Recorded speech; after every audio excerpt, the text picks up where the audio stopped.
नमस्कार दोस्तों, स्वागत है आपके हमारे YouTube चैनल जिप्रा क्लासेस पर। आज के इस वीडियो में हम बात करेंगे फिजिक्स की इस न्यू सीरीज पार्ट 10 पर। दोस्तों, इस वीडियो में हम पढ़ने वाले हैं रेखीय संवेग संरक्षण का नियम, कंजर्वेशन ऑफ लीनियर मोमेंटम।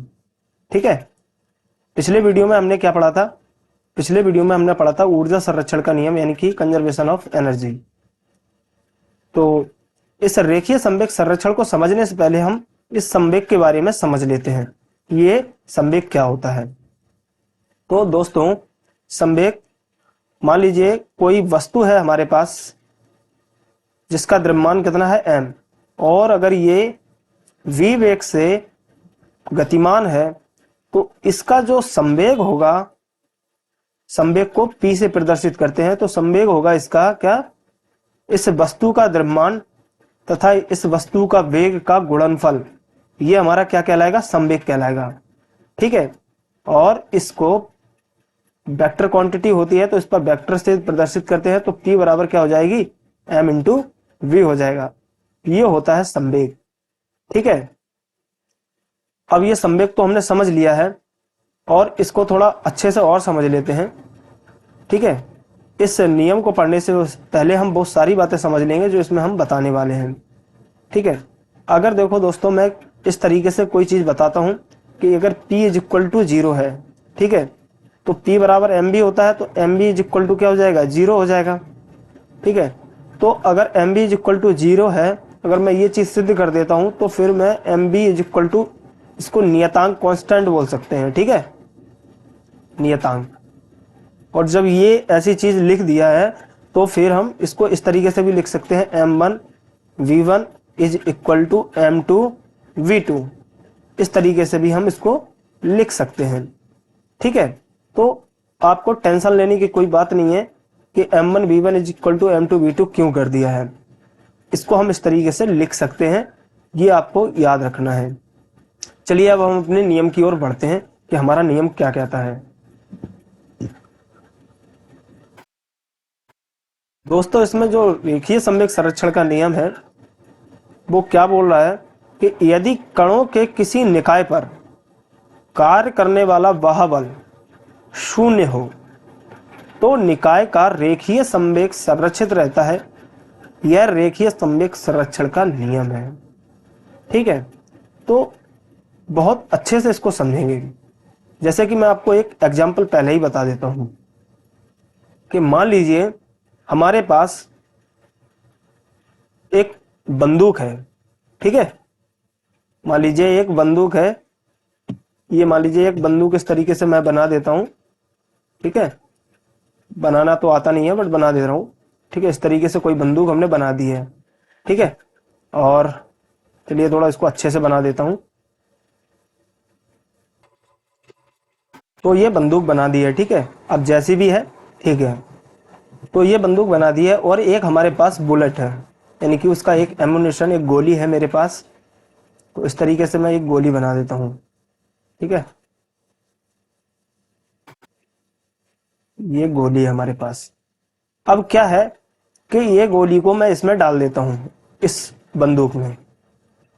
ये मैंने इसको डाल दिया है। ठीक है, तो अगर देखा जाए तो जो गोली है उसका द्रव्यमान कितना है? m है, इसको m1 मान लेते हैं। ठीक है, और जो बंदूक है उसको, उसका जो द्रव्यमान है उसको m2 मान लेते हैं। अब क्या है, अभी बंदूक क्या है? रेस्ट पे है और ये गोली इसके अंदर है, इसका भी जो वेग है वो 0 है, दोनों रेस्ट पर है। तो इस तरीके से चलिए मैं इस बंदूक का m1 मान लेता हूं और इसको m2 मान लेता हूं। ठीक है, इसको m1 और इसको m2 मान लेता हूं। गोली का द्रव्यमान m2 मान लिया। वो इसलिए मान लिया क्योंकि यहाँ पे 1, यहाँ पे 2 आ रहा था, तो सीक्वेंस से 1 2 हो गया। ठीक है, तो अभी ये दोनों क्या है? रेस्ट पर है, गोली और बंदूक। तो यहाँ पे गोली का जो द्रव्यमान है वो क्या कर दिया? m2 हो गया।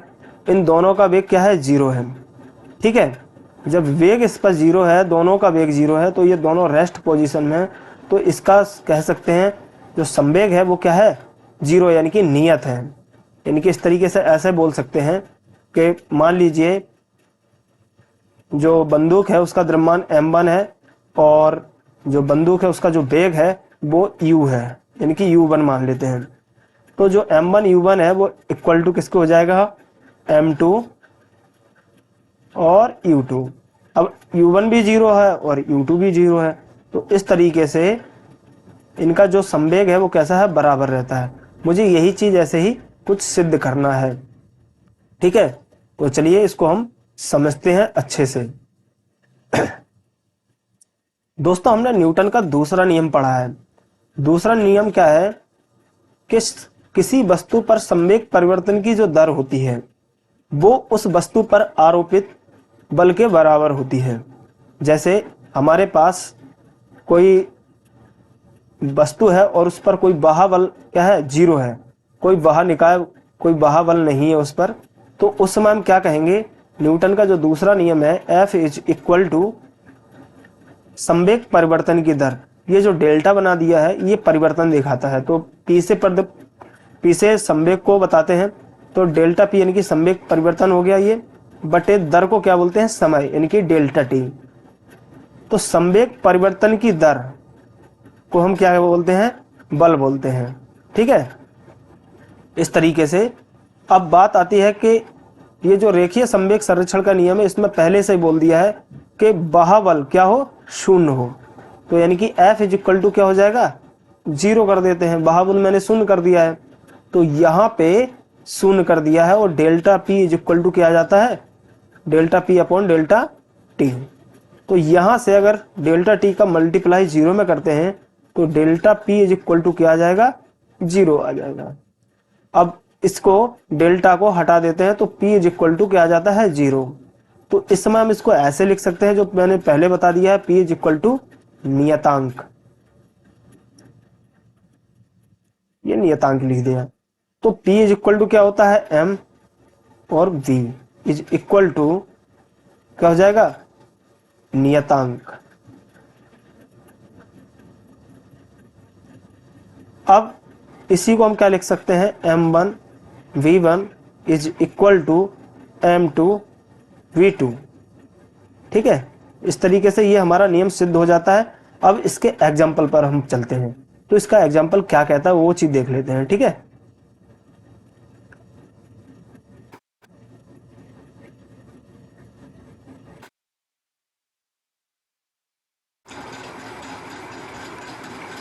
तो मैंने अभी बंदूक और गोली वाला एग्जाम्पल बताया था, उसी को हम फिर से देखते हैं। तो मान लीजिए हमारे पास कोई बंदूक है इस तरीके से,